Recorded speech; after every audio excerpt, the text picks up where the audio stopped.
Today I want to talk about dehumanization and monstrosity. Dehumanization has been used by many countries, but especially the US, to make it easier, if not explicitly then implicitly, for soldiers and members of the public to do horrific things to people that are dehumanized, because if you can make people think that another person is an animal, they will treat them like an animal.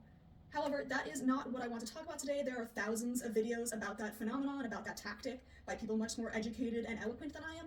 What I want to talk about is monstrosity. Oh, and I'm going to do that while I try to turn myself into some sort of monster.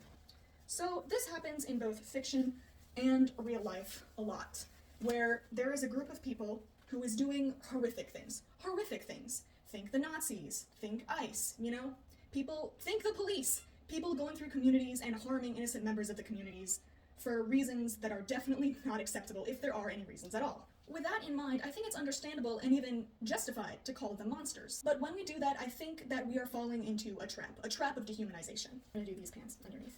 My thought is, when we call someone a monster, no matter how much we don't mean it this way, what we're actually doing is absolving them of the responsibility to behave in a human manner. A monster, when we call someone a monster, we absolve them of the responsibility to act human and allow them to act monstrously. It's only right for them to act monstrously because they are a monster.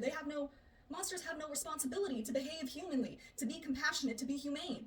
Their only responsibility is to be monstrous. We must treat people like human beings, and they must take responsibility for their actions as human beings.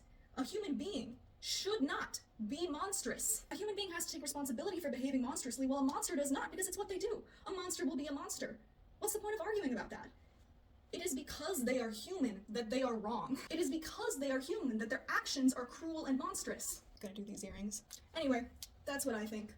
I'm sure that there are other trains of thought in regards to that, but I really feel like we can't fall into the trap of dehumanizing our enemies, even when they suck so much, because it's due to the fact that they are human, that they suck.